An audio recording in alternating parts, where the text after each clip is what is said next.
shadows of history untold. The secrets of the Templars now unfold, revered in the stone, hidden from view. The ancient mysteries are calling to you.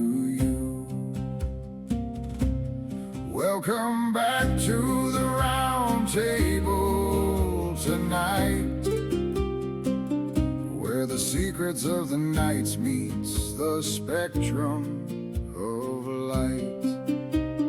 Brett, Scott, and Jackie are casting the ring to see what the truth of the ages will bring. Pull up a chair, put your name on it, and let's get ready to ramble.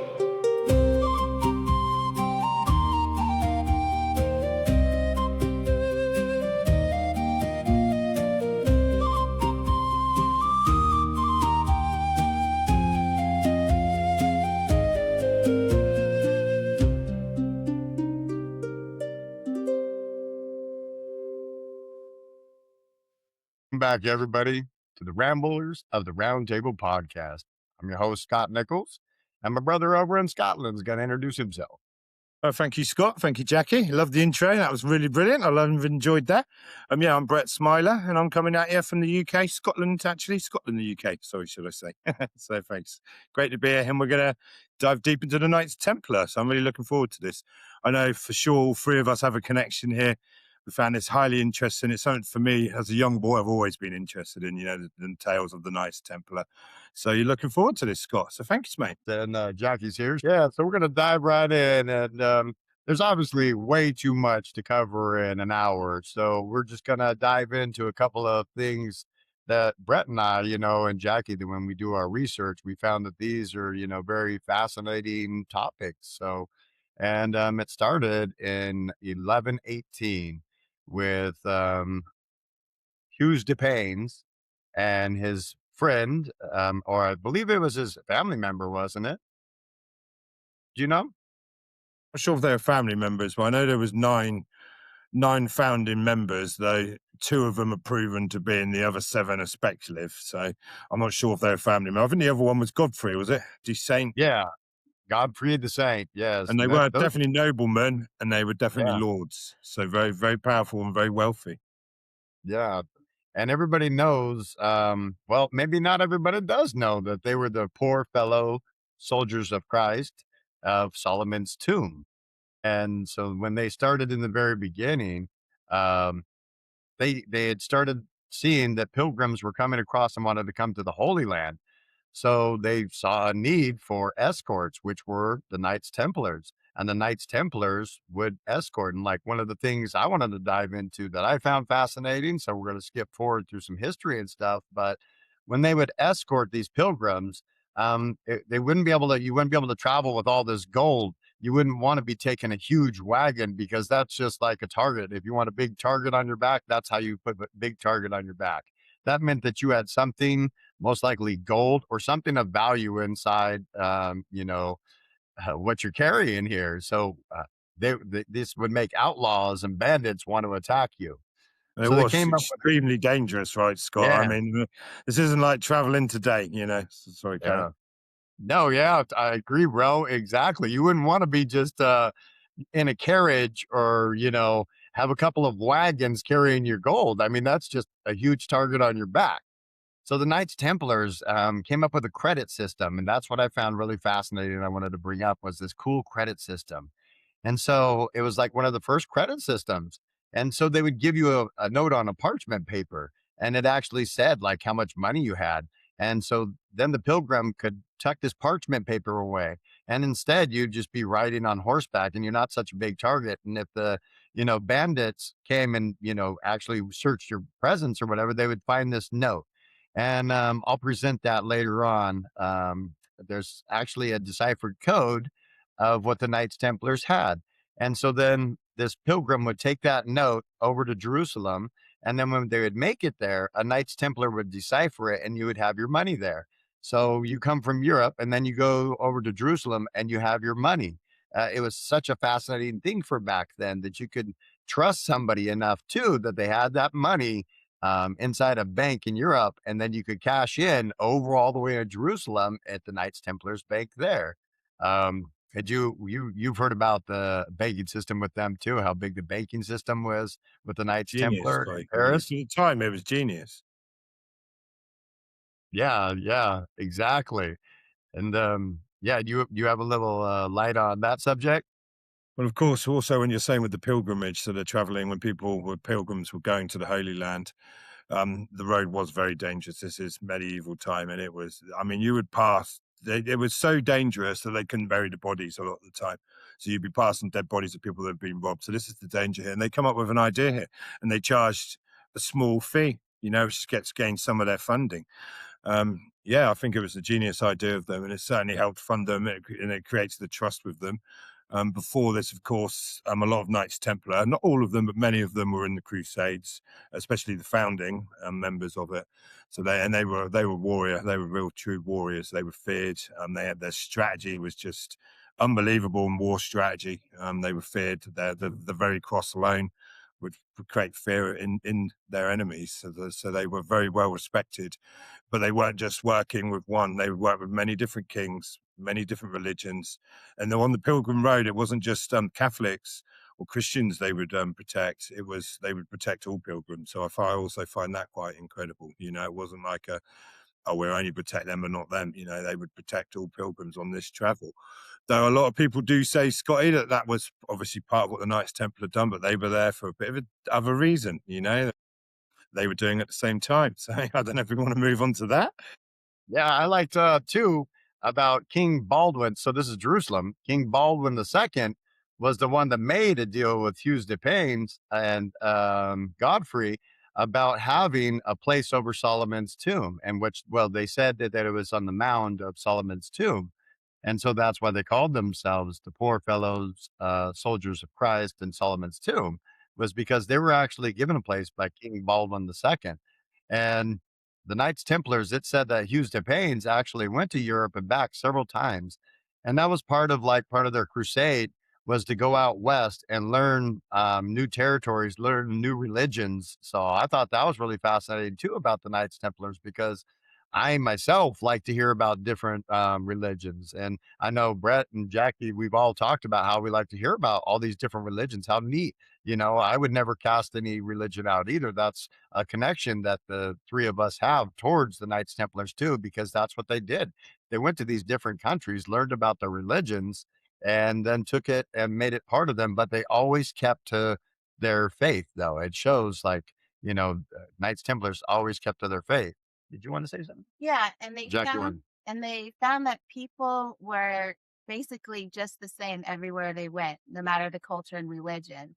And I thought that was really cool. Yeah, that was fascinating because there was, you had Muslim Knight Templars, you had people from India, you had people from all over the world, Scotland, I mean, everywhere. That it wasn't just confined to this one place in Paris or something. No, they were everywhere. Paris was actually only where they had their bankers, and high society kind of men were mainly in Paris. And their main army, that's why, that's it's talked about that their main army was actually in Jerusalem. And they were monks first. So that's why they didn't really war. The Pope Clement even asked them to join in on smashing. There was an uprising in Paris, and they wanted to get rid of, I forget, but do you remember what they were called? The Cavaliers or Cavaniers? I can't believe that I'm forgetting what their name was. Catherines or something. But there was an uprising of, it was a kind of like a faction of the Knights Templars. And the Pope asked the Knights Templars to join on, taking them out. And the Knights Templars told them no. And they were like, no, we don't do that. We don't fight armies or any Christians. They had it totally against their religion would be to go against other Christians and fight Christians inside their place. Why would you fight other Christians is what they were talking about. And So it is check. the Cathars. Oh, the Cathars. Cathars. Yeah, they were called the Cathars, and the Pope. Yeah, and then the Pope went after them. Yeah. Sorry, everybody. I'm glad Jackie was there. Cathars. Yes, Thanks, exactly. Jackie. Yeah. Yeah. Gemini? Yeah. Thank you, Gemini. Yeah, exactly. Because I forgot there's so much knowledge too that, but I heard about the Cathars and I was like, oh, wow, that's neat that the Knights Templars actually told the Pope, hey, we're not going to, we're monks, we're Christians. And then that would mean we're attack other Christians. And so then they were called like sympathizers towards them too. And it's just like, they weren't sympathizers. They just didn't believe in fighting unless that was the last resort. They were Christians and they were, peaceful people, but their army was pretty badass. And uh, what else do you want to jump into on the topics going here? Well, carrying on You what had you're some cool saying, they were stuff. definitely widespread all across Europe and the Middle East. Huge in France, in the UK, England, Scotland. For sure in Spain, they were massive. Portugal, if you go back to some of the earliest stuff about the Hughes and Godfrey, when they actually went to Portugal, and there's a lot of people saying that they founded Portugal, which is very interesting. Of course, in their height and when they were before the fall, should we say, which we'll probably get to later, there was at least 20,000 members, of the Knights Templar. So that's very interesting. And they had a huge network. Of course, they had these banking things. But when you join the Knights Templar, and when they were established and you joined it, you'd give up all wealth, all land, everything would be given to the order, and the order would look after you. And you had very wealthy lords, noblemen that would join and give up everything, add it to the order. And I think this shows the importance to what they were doing. And certainly for the time, they were very different, The Catholic Church was very dominant in this time. The medieval times, it was, it was a very dangerous, it was a different world, completely different. The world's not safe now, but it was very violent, very little rights. If you questioned the Catholic Church or anything to do with that, that would be heresy, and you would be tortured and, probably burnt alive. These are the times we're talking about. So the fact that they managed to build this like that is just incredible. They had over 1,000 castles and buildings to the Knights Templar in their heyday. That's a lot. They built some in Portugal, incredible architecture, spirals, geometry hidden in it, but also great strategies for attacks, defense. It's unbelievable the stuff they had. But when we get to Solomon's Temple, they were obviously there, and it's they're like you said, their main base started there. They chose or got put in that reason for a very specific reason. I would thought is that they dug there, they were looking for stuff, and that's an interesting subject on its own. What were they looking for? Some say that the hidden treasures of Solomon's Temple. Obviously, the Ark of the Covenant. The Ark of the Covenant that's the last place it's documented in historic records of the Ark of the Covenant. It's in the room, the Holy of the Holy, 30-foot by 30-foot square room, absolute plain room. Nothing in it. I think it just had a gold floor in the Ark of the Covenant. And what the Holy of the Holies was, it was the belief of the Jewish, because it was a Jewish temple, that and this is the spot that God manifests his presence in the material world on earth. So this is, and the high priest is the only one that could enter this room. And they could only enter one time a year.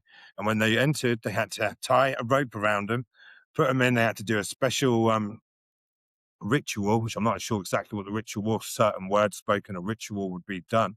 But if the ritual was either one word was out of place or something was done wrong, it was said that then they would die. And that's why they had to have the rope, because you couldn't walk in there and you could pull out the dead body. And the Knights knew this. The Knights of the Templar knew this, and they may have been looking for that. And of course, other things they may have found is ancient texts, scrolls of telling of hidden knowledge, forbidden knowledge, the mystery teachings. And of course, many people resonate with the bones or even the severed head or the mummified head of John the Baptist. These are all kind of things that could have been found there. So I just find that just fascinating, and it's just such a mystery. And and of course, this is theory and ideas and legends and rumor. But one thing we can say for sure is they were there, they were digging, and they seem to, after they hit this place in Jerusalem and on the Solomon's Temple, they rose to power very quickly after this. Now, is this the wealth they found, the knowledge, the wisdom they found? Who knows? Very Yeah, they had enough money. Not that I mean to cut you off, but they had enough money to where King Lionheart, that owned Cyprus, the island of Cyprus, King Lionheart put it up for sale because he needed quick money for his army. And the Knights Templar jumped on that and they bought the island of Cyprus. So the Knights Templars actually owned the island of Cyprus. and they fortified it and saw this as a huge opportunity for them. And they were like, wow, I can't believe that the island of Cyprus is for sale. We're buying that up because that is a huge vantage point and a great trading point. And it's amazing to how much wealth, like Brett was talking about, how much wealth they accumulated in this short amount of time. And it's not just from taking pilgrims over to, from Europe over to the Holy Land. You're going to make some money, and I believe they did that mainly just because they were doing it because they were fellow Christians and they didn't want their fellow brothers and sisters to be murdered along the way for coming to see the Holy Land. And so, yeah, I thought that was fascinating that they bought the island of Cyprus. I have a little key fun fact there, and I think Jackie's been throwing up. Yeah. Well, So throwing up her hand. I'm not throwing Throwing up. Everything right there, sis. that. She ain't throwing up. We're doing it But great. you guys are talking about how they went everywhere, and I just wanted to throw out that they did leave their signature everywhere, and that's the 8-pointed cross. There's that hooked X. We'll talk about that later, The but hooked X. they went to Yeah. Ethiopia and even Göbekli Tepe. So, I mean, they really were in search of some kind of ancient civilization and technology. Yeah. And What's going the back meaning to, of the 8-pointed cross, by but the way? going back to, Brett was talking about Portugal. I'd found some really cool information, like Brett was talking about. When the Knights Templars went there, the king actually took on the red cross and the white background as their flag. And then later in history, I found a fun fact that Christopher Columbus, when he sailed across, what flags were above on the sails? They were a white background with a red cross. So he was flying with the Knights Templars cross. This wasn't some, we just are flying this red. No, it goes back to Poland. And I was researching, and when you look back, the Knights Templars went there. The king loved the Knights Templars, and then he adopted the flag. So that's why you'll see Poland's flag has the white background with the red cross. And then you see it flying with Christopher Columbus with the 3 ships that came over. You just look at the red cross and you look at the white background. And then there's an interesting portrait Scott Walton had brought up, and I'd seen it on one of his YouTubes, was that Christopher Columbus had, they have a sign, and it's the M sign. So they see it on statues. They see it in like statues of angels, paintings of angels. They see it on Mother Mary, and the M was for Mary, Mother Mary, and or Mary Magdalene.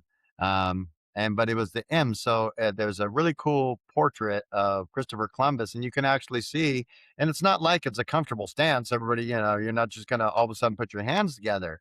And then they even showed inside one of the churches and the Knights Templars churches, there was actually one of the statues of Jesus, and he has the same hand, whether he has the crucifixion hole here in his hand, but he's also holding his hand like that with an M sign.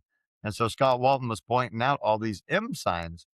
I found that really fascinating because it wasn't just one or two; there was several pointing to that was like a secret sign, and it led to Christopher Columbus, and he was sailing the red flag. So I thought that was kind of fun to bring in about Yeah, Portugal too. 100%, Scott. And I mean, you can look at it in the architecture with the Knights Templar, and like Jackie pointed out, the crosses, they leave it as a mark we've been here, Yeah, and that's all yeah, over the world. Certainly in Scotland, that you can find the Knights Templar crosses all over the place. Same as Glastonbury. In Glastonbury Abbey is on the altar, right in there, man, clear as day, perfectly marked. Knights Templar yeah.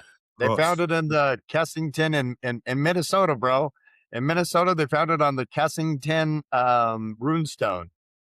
Yeah, and what they've done is because of the obviously the Knights Templar were knights, they were knights monks, so they were a mix between the two. But also they had their own farmers, so their own farmers were Knights Templar, but also Freemasons.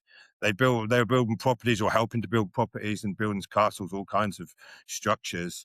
But with some of the geometry, especially in like a lot of the abbeys and stuff, it's like the hidden knowledge is for those who have eyes to see it. If you don't know it and you don't understand the relevance to these symbols, you would just go there and just be blown away by the architecture.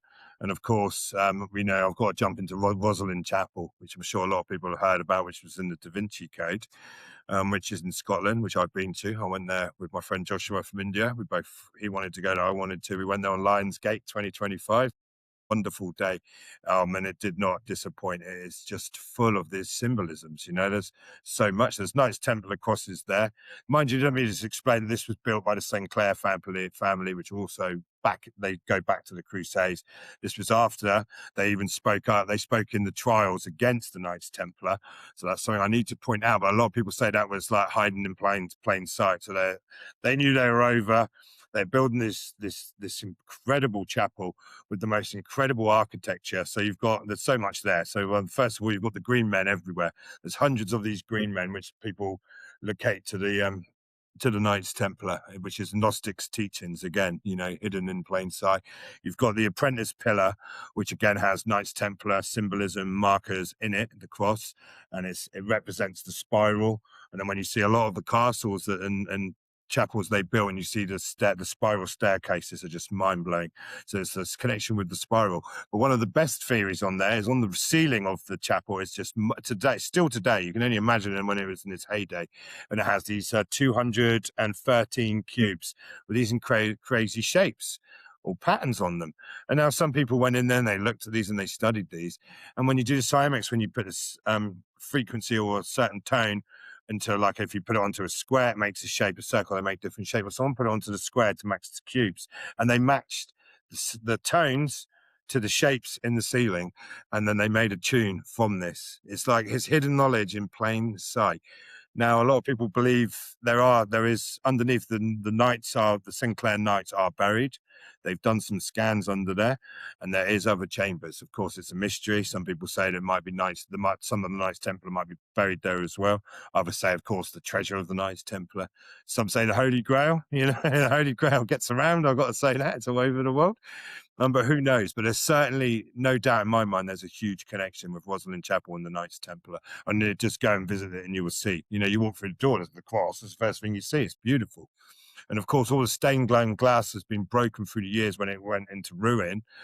And they've replaced that with new glass. You can only imagine the stories that probably the glass used to tell. So I just wanted to add that. Yeah, that's awesome. Jackie has some little information she wants to throw in again.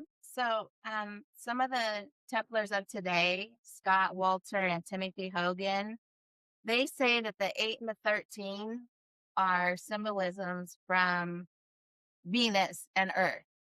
And so Earth completes 8 orbits around the sun, and Venus completes exactly 13 orbits, which makes a perfect 5-pointed star pentagram. So there we are with the symbolism, and amazing that they knew that back in the 12th century and so forth. Yeah, you can find that 5-star, and Scott Walton had shown in some of the videos that he has. And a lot of these churches actually have that 5-star. You can see it. It's plain as day. They'll have it carved up into the stonework like Brett's talking about. It's carved there. It's not like something that was just all of a sudden somebody decided to go up there and graffiti and do something silly. No, these are messages, like Brett's saying. They're like sigils. And these are messages that can be decrypted. I mean, the Knights Templar were obviously very sneaky in that situation and very protective of the information that they found throughout the years, even showing, I mean, their decrypted credit system, how they would write these cool little messages to each other. So if a bandit came and, robbed you, they would see this parchment paper and they wouldn't think anything of it. It's garbage. It's secret writing. Maybe it's some, something to do with religion. So they wouldn't steal it. They would do no good for them anyway, because if you took that parchment paper to a Knights Templar and try to cash in on it, you're probably not going to be seen again. And then with the 13, that was cool, like fact that I had seen. So when they were talking about moving the Knights Templars when they were dissolved and the ships left and they made it to America, and we see these signs in Maine, there's the hooked decks. I believe it's in Pennsylvania, and then I know it's in Minnesota with the Kessington runestone, and Oak Island, are all these different places that's shown that they actually, pushed out and came over here and I mean, there's evidence that they came over here. Did you want we chiming in? I thought I saw your hand. No, you're good. Okay. And then with the 13, so there's 13 stripes on the flag. And Scott Walton was showing this. And then in one of the Knights Templars churches in Paris, there was actually the eagle with the ball underneath it. That's America's ball, America Eagle. And it said 1776 on the ball, which is when the Constitution was made. And so Scott Walton was proving the point that a lot of these Masons, George Washington, and we'll put pictures up of all these high people. Even Tesla was a Knights Templar. Not too many people know that that Tesla was a Knights Templar. So there's a lot of big founding people of America that were actually Knights Templars that came over, and it shows that they came over from Europe, running from being persecuted. And then they had even changed, and that's when. But I'll dive into that in just a little bit. But I wanted to show the facts because, like on the back of the dollar bill, um, it shows the 13 stripes, of course, and then in the eagle's hand, there's 13 arrows, and the eagle's other hand, there's a tree branch, and that tree branch has 13 petals on it, and there's also 13 berries in it. And then if you go to the pyramid that's on the dollar, there's 13 stacks. There's all these signs that Scott Walton was showing that it's actually maybe, this is just theories, but it might be that they came over and founded founded America because there's all these signs that showed the 13, like Jackie was talking about. And they left these signs because they were so secretive, they would know that other Knights Templars, just like in the parchment that they would send to each other to show that that person had money, these are other little signs that other Knights Templars, Masons, would recognize all over the world, which you have that they know, oh, the 13, 13, 13. Okay, these are perfect signs. We know exactly who these are. These are the Knights Templars. So I thought that was very fascinating. That leads in with the 13. That shows that it, you know, Scott made a good case about that because I was really into it. I was like, wow, that's a lot of information. The 13, it shows all these different things that link back to the Knights Templar. Yeah, and it makes And it's sense, Scotty, also because especially in these times when this knowledge is secret, and as the world's been a chaotic place, how do you share this knowledge or leave signs for people without getting caught? Well, you put it in plain sight. I mean, there's lots of different societies that do this in many different ways. You put it in plain sight, so those who understand it can see it, and those who don't just marvel in the amazing architecture and the beauty of it. And yeah, for sure, they were big into like symbolism, mathematics, certain numbers. In the window, they got the original stained glass windows. Mind blowing, the symbols in it. Your serpents with Knights Templar across, all sorts of stuff, just in the windows. But though, if you don't understand it, it just looks pretty. But if you understand it, it's a message, and it might leave clues, to what they've done there and things that happened. So yeah, I totally love that. Totally, bro. And speaking in with clues and little messages, I found another one that was really cool. Sad, but very cool how it came about. So, Jaques de Molay, when they crucified him and burned him and murdered him and tortured him for 7 years. But on the 13th, October 13th, that's where that number comes from, is actually the date that the Knights Templars were murdered, and they were by King Philip and Pope Clement, sent out to go dissolve the Knights Templars. And all the facts and stuff lead back to that King Philip owed them, the Knights Templars, so much money that he had no other way out of it but to try to disband them. So he came up with a plan to make up silly charges. And one of the charges even was like they were spitting on the cross during their initiations, just crazy lies about them. And then King Philip orders for the Knights Templars to be dissolved. So he gets them all arrested. He takes 100 of them and is just torturing the crap out of them. And they just start, admitting to whatever the hell you want as long as you stop. So the king took that information to the Pope. Pope Clement says, these charges, they're still kind of, I don't really believe these charges. And then so the king was like, well, then you're a sympathizer with them. And then you're also, going against Christianity. So the Pope had no choice but to order their disbandment and dissolve the Knights Templars. So when it goes to that, Jaques de Molay, they burned him. So there was Knights Templars that came afterwards and gathered his remains. And the remains that they said that they found were his skull. And then there was 2 femur bones, which became the skull and bones. And they have it on um, clothing. They had it on their aprons.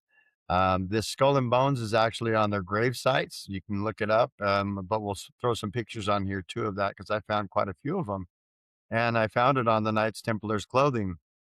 And then it goes to when the big point I wanted to go into with the skull and bones was that when the ships left, so the king ordered all of them to be arrested, and he had this all go simultaneously in the night. They were pulled out of their beds and arrested. Well, the Knights Templars already had a key on and were already up a step ahead of them always.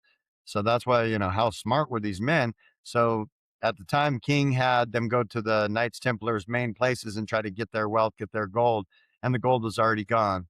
And at the same time, they're hitting different churches where they said the gold was, and the gold's not there. And next thing you know, they go to the docks where the ships are because they don't want them sailing away with all the gold, and all these ships are gone. They said the fleet of like 18 ships were just 18. gone. And that's where some of them go. Yep, exactly, bro.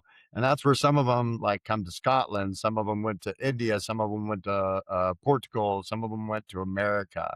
And that's where they say like the Oak Island gold comes from and so forth too. But the skull and bones factor, what I'm getting to, is that they flew those on their ships afterwards. They took down the red cross and the white flag because they're no longer flying under the Knights Templars that way. They were showing, you better be scared of us because we're going to go to war with you if you try to come at us. And if we see you sailing, we're going to attack you. And that's where they said the Jolly Roger comes from, was actually linked to Knights Templars. So I wanted to throw that fun fact in about look up the skull and bones, and it'll 100%. tell you that no, there's no relation to it. Yeah, go ahead. Yeah, I was going to say that's 100% right. They were some of the first what you would call that pirate flag. That they flew that. Yeah. That's 100% true. And yeah, it's a very sad day. Friday the 13th. Unlucky for some. Certainly was for the 100 that got caught. Like Scotty said, they'd intercepted that was going to happen. They were very powerful. Don't underestimate how powerful they were. They knew. And then the leader, I know you know his name, he got tortured. What was it again, Scotty? Jaques de Molay. And they actually thought when they got arrested, the reason why they didn't take off running is because they thought that the charges would be dropped because they were just crazy charges. They thought they could talk sense into him, but also at the time there was a high percentage or a high probability they knew what probably would happen if they knew there's a chance they would be killed and probably tortured if it didn't go their way. But they certainly thought they could talk the king out of it, and say, look, this is not right. But at the same time, they moved everything. And of course, there's lots of speculation of what they moved, some of the treasure, the gold. A lot of the money was tied up in certain properties. So the king did get that. They seized a lot of that. But what did they take? Did they take what they found in Solomon's temple? Quite possibly. Like Jackie mentioned earlier, they've been all over the world in all kinds of places. Any mystical place they went and explored, and they were archaeologists. They were digging, they were digging and finding stuff. So did they move this stuff? And they certainly come to Scotland. Robert the Bruce, great leader of Scotland, a very interesting man in himself. He gave them protection. He was having his own troubles with Europe and certainly with England. Disagreement, should we say. And they certainly were in here. And actually, a friend of mine at work, Nathan, he's a good pal of mine. He's a lovely guy. We were chatting back and forth about the Knights Templar. And his uncle was part of the Masonic Freemasons, which a lot of people say that was one of the routes the Knights Templar became in. And I can see I've got it written down. It is, yeah. 2 secs. And no, you're exactly right. Kilwinning, there's a chapel, and his so my friend's uncle was part of that. He was looking into the legends of the Holy Grail, and it's marked into this very place. And his uncle actually went there and got a license to be able to dig there, and they were looking for the Holy Grail. So shamefully they didn't find it, Scotty. They found some, pottery and stuff. And I think they found some remains, but it shows even today that certain members of the Freemasons or Knights Templars still want to go digging. They still want to dig stuff up. So I found that interesting. Yeah. Hold on. Yeah. With Robert the Bruce, he actually knighted some of the Knights Templars because at the time, Robert the Bruce was already outcasted and from the church and stuff, and they were warring. Order of There was Scotland. actually war. That was what they knighted us. Yeah. Yep. And at that time, all of a sudden, the battle, wouldn't have gone so good. They were talking about, they were showing it in history that the battle wouldn't have gone so good if these men with these Knights Templars didn't show up and Scotland and help Robert the Bruce, and they were able to defeat Europe out of there. So I thought that was pretty badass. I mean, all of a sudden these knights show up and they were like, "Hey, it wasn't so much they were fighting; they did help fight, but it was the strategies they gave. They were strategies. Yes. You got to understand they were not only were they brutal fighters, but they were very highly smart strategists. Yes, exactly.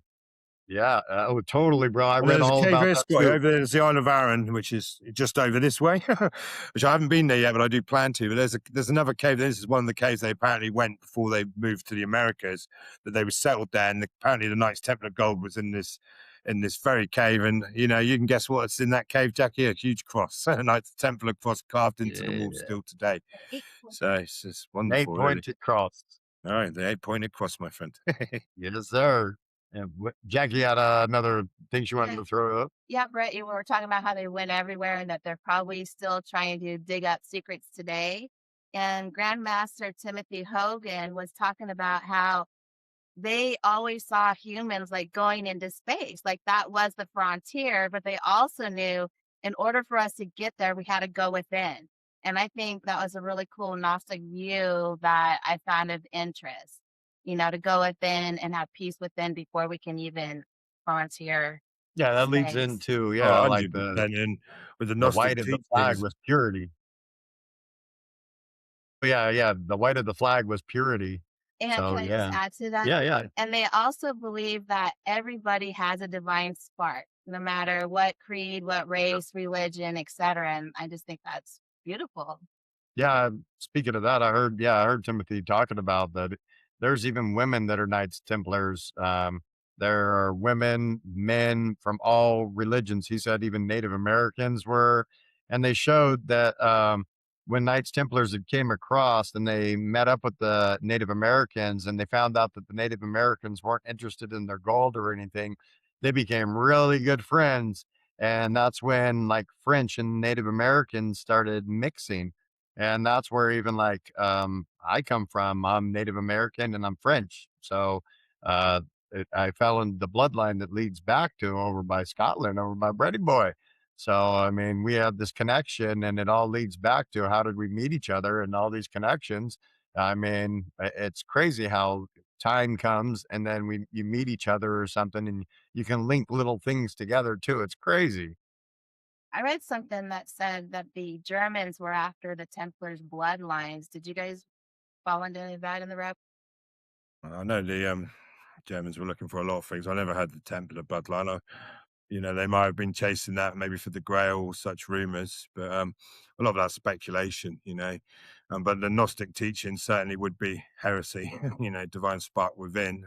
The Catholic Church are very clear on that we're the intermediary with God, you come to us, so if they were practicing such stuff, it would be very dangerous, and that's why there's not a lot of evidence to that. They certainly met up with Mandalorians, I think they were called, which they had Gnostic beliefs, very much to do with divine spark, about uniting divine as within us, so without.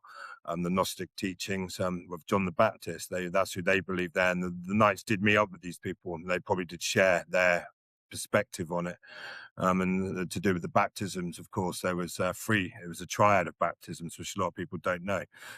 Water is obviously one, and it had to be in flowing water. That's something that, again, that's been sort of lost or inverted over time. And of course, fire was the other one. which would be breath work. You might concentrate on flames, or similar to a sweat lodge, where you go into very a lot of heat to get these. So actually, I've written it down here what their meanings were. So the water was for purification, which I think most people know. The fire for linear transformation or awakening the divine spark, and air or spirit was simply for illumination or union with the divine, and they had different rituals to do each one. So the baptisms through the Gnostic teachings were a triad, and very interesting. And I know Freddie Silver goes much deeper into this. He speaks about that the Knights Templar in certain places, certain locations would do certain of these rituals, and these would be the right inner circle.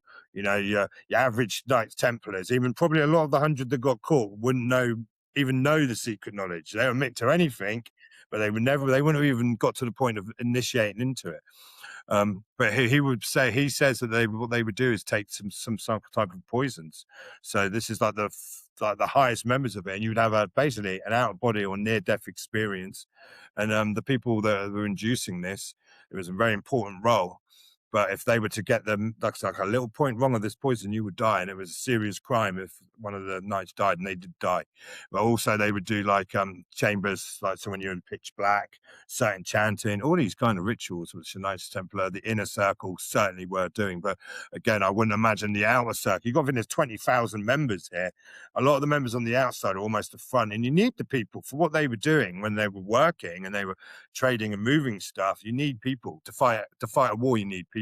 It doesn't mean that every single Knights Templar would have their secret knowledge that they were retaining in the middle, in the inner circle. And if you wanted to gain into the inner circle, there are certain practices you would have to go, and to even be able to begin to get into the inner circle of the Knights Templar, it would be a 3-year process just to get into that. And you can imagine that as they grew to power, then that's going to attract certain people. I want to join the Knights Templar, not for good, for the right, but for their own greed, their own search for knowledge, their own search for power. So they have to be very careful with the knowledge.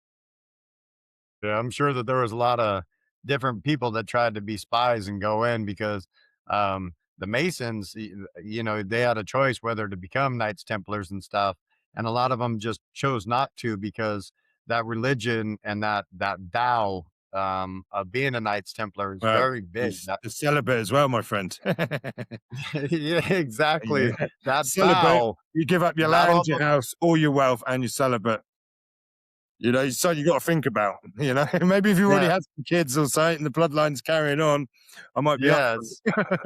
Sorry, carry on. That's what I was wondering too. I found that fact that I was like, wow, that's a interesting fact to come up across, is that, they would be celibate, and the purity of them, the white flag, meaning so pure. But it was also said like that a lot of them, the Masons also were fighting along the side of them too, because they were great warriors. And I believe it was it I can't remember if it was Hughes de Payne or Jaques de Molay, which one of them was. He wasn't so much of a warrior, it said, that he was more of a strategic guy. Yeah, I think that was Jack, the one who got burnt at the stake. The other ones were definitely were in the Crusades. Yeah, they were. Yeah, I was gonna say, and then the other ones, and then the other ones were it was said like, because when they did the parchment, so I think it was Jaques de Molay that was the one that was a warrior, and he wasn't very good. The founders were definitely in the Crusades. That's that I can tell you. And the Crusades. Yeah, I'm trying to remember that because that was like a little fact I was trying to remember, because they talked about the parchment.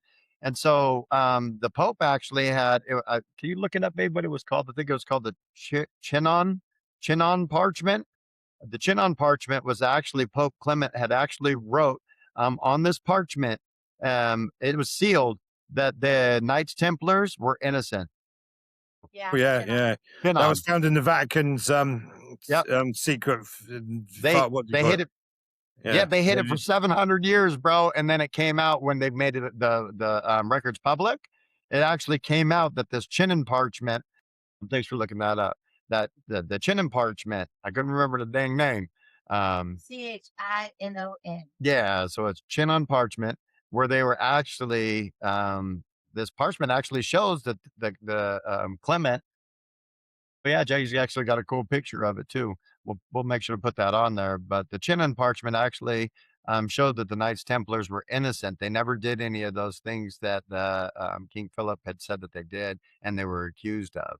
And I So expect maybe in the Gnostic teaching way, some of them might have been guilty of heresy, though I wouldn't see that as a true crime. That was a horrible, it's why people should be able to believe what they want, But I imagine if they were believing in the Gnostics, then technically heresy that would be, like all of us would be burned today, bro. It's We would such be a burned. You've got to understand how violent this time was. Like priests not only had swords and knew how to fight, they did fight. This isn't like today. This is a very it's medieval, the Dark Ages. People call this. Through this Dark Age, the Knights Templar resonated up with this new kind of idea, this new way of doing things, being able to connect these different belief systems.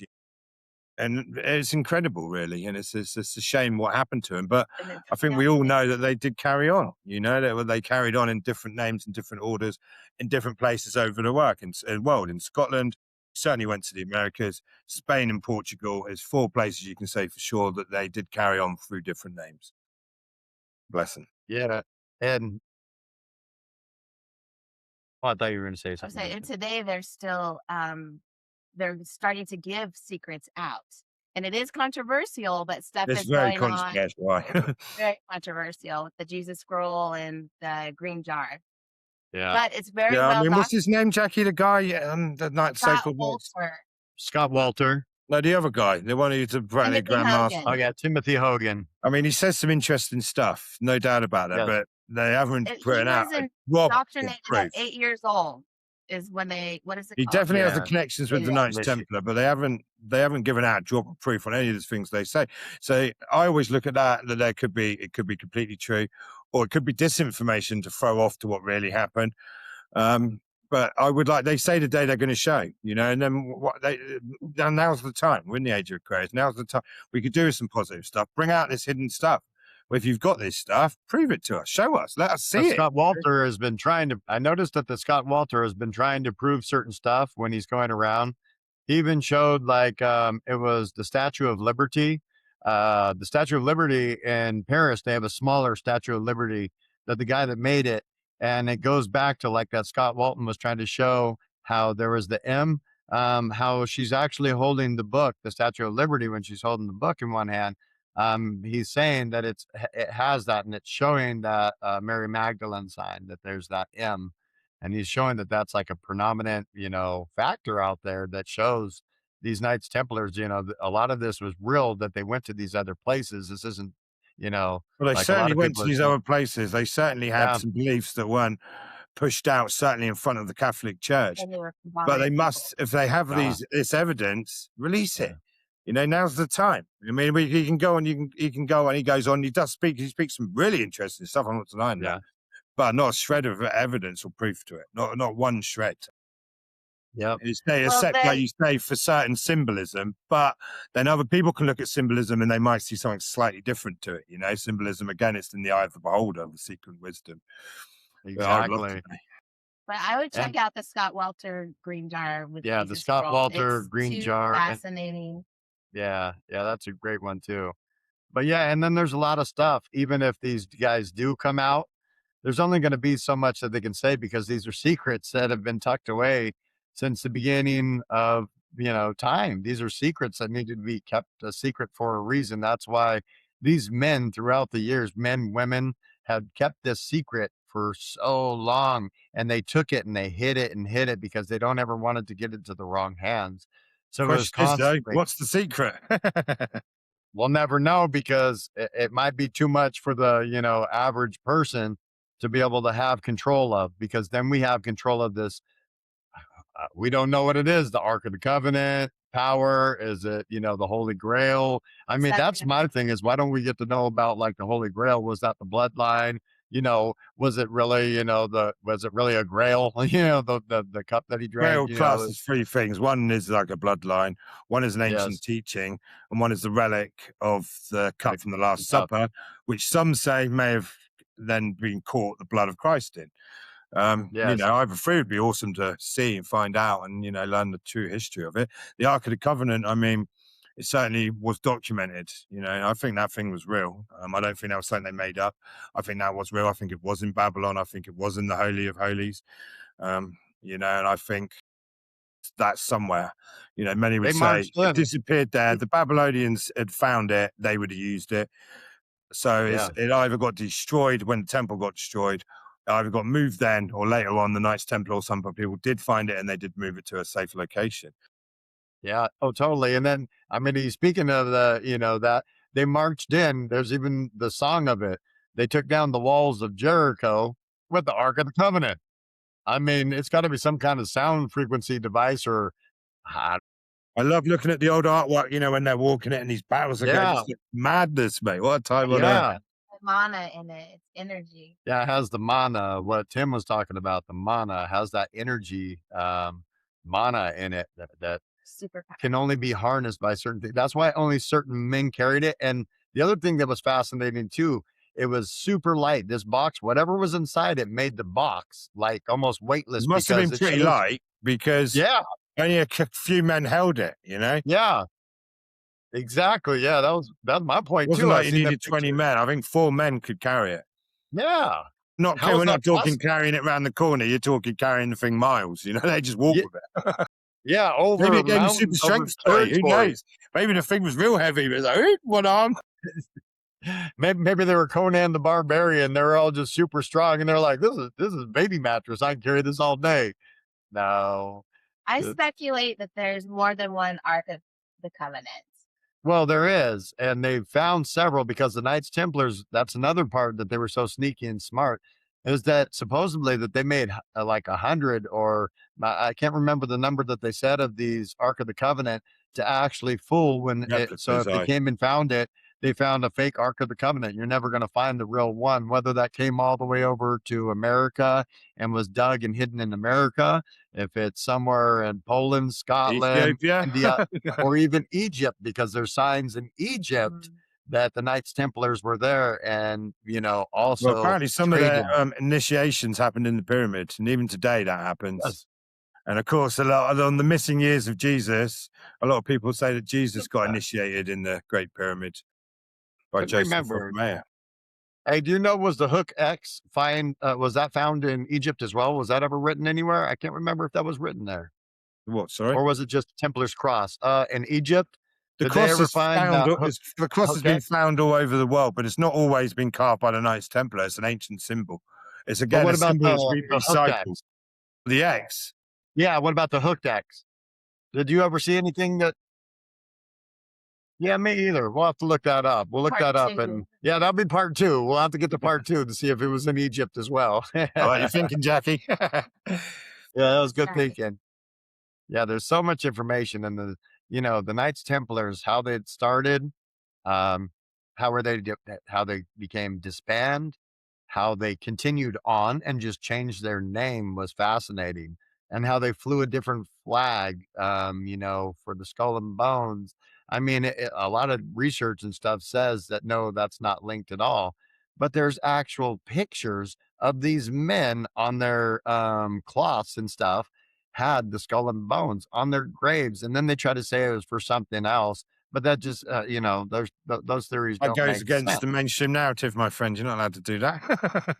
Yeah, they want to fool us and stuff and say like, no, they could have never have made it out to the west, or they could have never have made it off Well, the that's another thing on island. Rosslyn Chapel, actually, that I forgot to mention, that there's certain flowers, plants, and corn plastered over Rosslyn Chapel. I've seen it myself, clear as day. I mean, you can't really deny what it is. But then that beggars the question, because Rosslyn Chapel was built 50 years before Columbus went to the Americas. So Yep, how did they know what these flowers and plants look like? Unless yep, maybe the Knights Templar had already been there. And they're yep. coming back and they're bringing back the knowledge to Scotland with the Sinclairs. And they say that about the Knights Templars too, and their crusades always took them to keep going west. It was told that part of their thing was to go west twice in your life. You need to push as far like west as you freaking good to go. I mean, these guys wanted to research. They wanted to search the area, and that's why the Perry Reese map makes sense too, because they would have had a map to be able to sail along. I mean, who else would have found Maybe Antarctica that's what they. when Oh, I love it, Scotty. Maybe they found something like that in Solomon's temple. They found something just exactly? like that, which showed them, oh, there's land here. Maybe on the map shows them certain low things where certain relics or certain things are hidden, and then, as you say, they went exploring, my boy. Yes. Stick the Yeah. pirate flags on, mate, and then take a couple of Yeah. bottles of rum and off we go, my boy.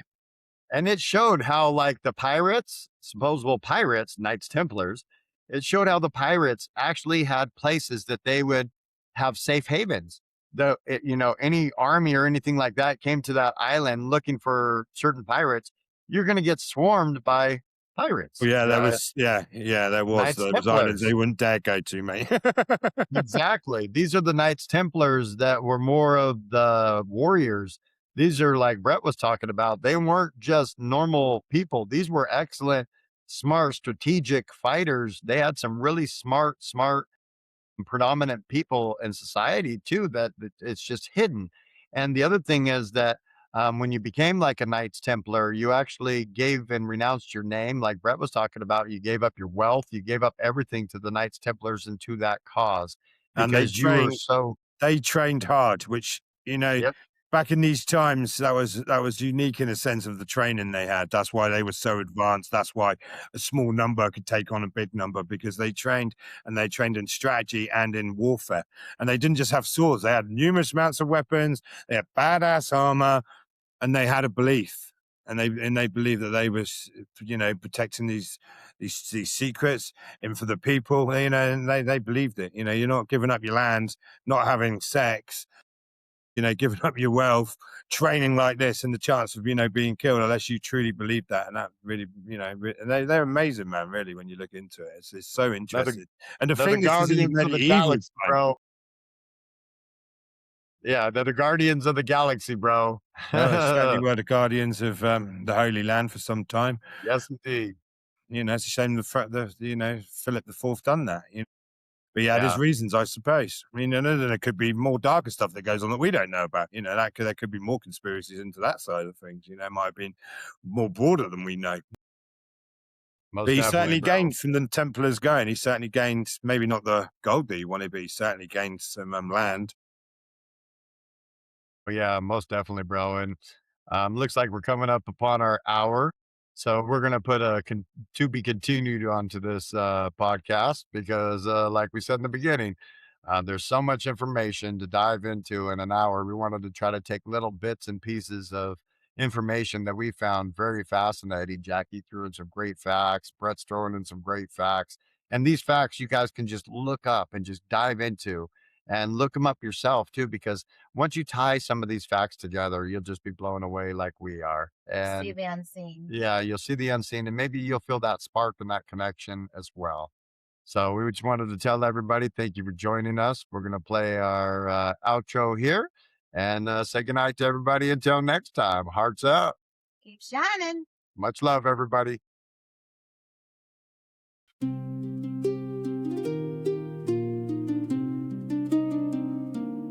The next time, my brother.